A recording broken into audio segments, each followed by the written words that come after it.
Hello，大家好，我是深圳福田華強北鴻興音響。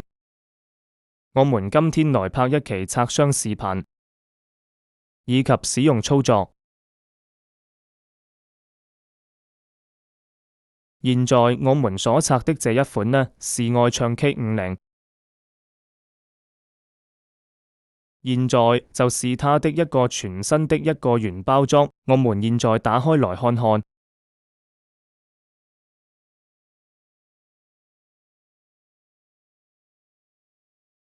現在你所看到的就是它本身原裝原配的一個背帶，還有說明書，還有充電線以及這個保修卡。OK，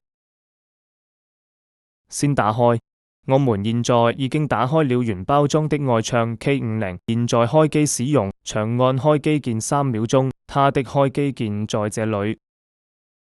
長按3秒鐘之後，它正常開機。OK， 我們現在開機成功。打勾二閱讀，並且按開始使用，它會顯示一個網絡連接，就是它會搜索你家裡的 WiFi 或者以手機的個人熱點。現在這一款連接是我們這邊的 WiFi， 輸一下 WiFi 密碼。OK， 按連接。連接成功，這裡呢，它會顯示一個綁定。激活這一款呢是不需要驗證碼的，大家可以放心的輸入自己的手機號碼。我們這邊輸入是大陸的手機號碼，就已經激活成功了。現在第一步激活成，我們先連接這個麥克風設置，往下一滑，這裡有一個設置，打開設置。這裡有一個麥克風設置，現在把麥克風拿起來，兩隻無線麥自帶充電座，暫緩使用的話呢，要把這個撕掉，這個是麥克風的一個充電的一個口位置。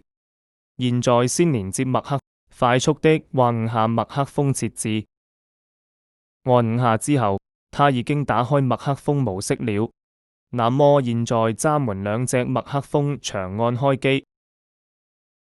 它會顯示兩隻麥克風的綁定，單獨的把麥克風綁定上去。點完之後，它會顯示你點一下開機鍵。那麼現在這兩隻麥克風就已經是綁定成功的了。OK， 我們先把麥克風放下來。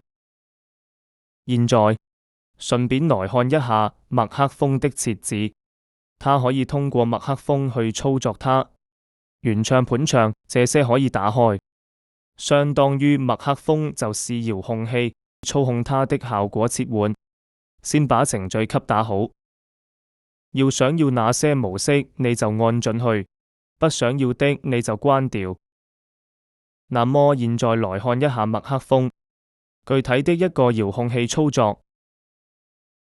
打開 KTV 之後，它這邊的一個歌曲暫緩可以先掃描激活。我們現在隨便點幾首歌，點完之後，它會顯示一個 VIP 碼。我們掃一掃，拿開手機掃一掃這個二維碼，掃完之後，它這邊就可以領取到一張 VIP 會員。OK， 現在就已經領到一張 VIP 會員了。我們來看一下具體的操作。可以先看一下麥克風的一個語音操作。麥克風拿起來長按3秒開機，開完機之後，它這邊也有頁面去教你如何去用這個麥克風去操作點歌以及暫停切歌、原唱或者盤唱，還有語音點歌、麥克風大小聲全部都有。那我們現在隨便來點一首歌，長按麥克風的黑色點，長按黑色點，它可以語音點歌。現在長按它這邊有顯示，就證明可以。現在可以講話，它就可以收音了。我們重新來試一下，點一首劉德華《中國人》。說完之後，我們要鬆開手，鬆開手之後，它就會顯示你想要點的歌，看是第幾首，可以語音點或者手指點也行，這樣子它就已添加了。我們切歌，按中間這個黑色點按2下，它就切割，繼續按2下切割。我們麥克風這邊是控制，麥克風的話筒大小聲單獨控制。燒原唱呢是這一個關機鍵。現在是盤唱，我們按一下這個鍵，它現在是原唱，聽一下聲音。現在呢再按一下，它就是原唱了。我們按一下就是伴唱，按一下中間這個黑色點，它是暫停。我們看一下正常的一些點歌流程，可以微信掃描點歌，或者是手動來這邊觸摸屏點歌。它可以拼音點歌或者手寫點歌。另外，它這邊還有調節音量，就是升降調。假如一首歌的調太高了或者太低了，閘門可以獨立去調高它或者降低它，根據自己的需求去操作。另外，往下滑，我們還有這個音樂音效，這邊有個 Hi-Fi 音效或者明亮音效，還有戶外音效。如果我們是在戶外用，可以切換戶外音效，低音增強。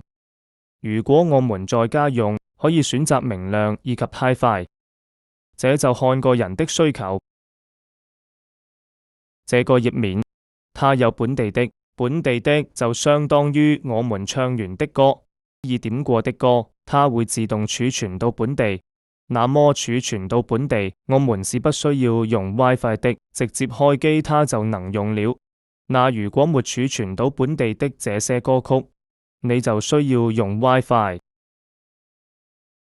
點過的歌，它會自動儲存到這個本地裡面。歌手點歌，大陸港台這些全部都有區分的。另外，閘門來看一下如何連接藍牙。我們先把麥克風放下來，這裡有個按鈕，藍牙按鈕。我們按一下它，現在就到這個畫面搜索藍牙。藍牙的名稱是愛唱觸摸 K 歌音箱 70D8， 按新設備配對。那麼你現在手機就能去連接它的藍牙，去播放你手機自己的音樂。第二個，我們可以看一下如何插 U 盤，它也可以通過 U 盤去操控的。我們先返回 U 盤呢，是在它的這個後面的接口，看它後面的接口有哪幾種。有這個單獨的麥克風輸入，也有這個音頻輸入。我們可能是通過電腦或者以及其他聲音接線，以接線的方式接到這裡，而這邊是 HDMI， 大家可以自己去選購 HDMI 線。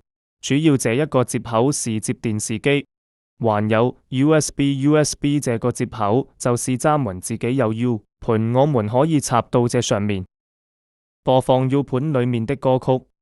額外它還有配帶這個 OTG 接口，這個接口我們主要是連接手機、錄音直播等，還有聲音輸出。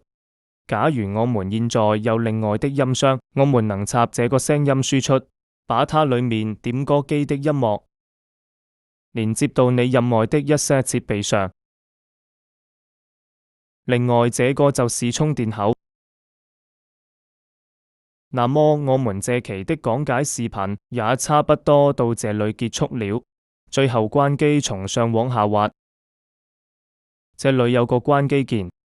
這樣順利關機就可以了。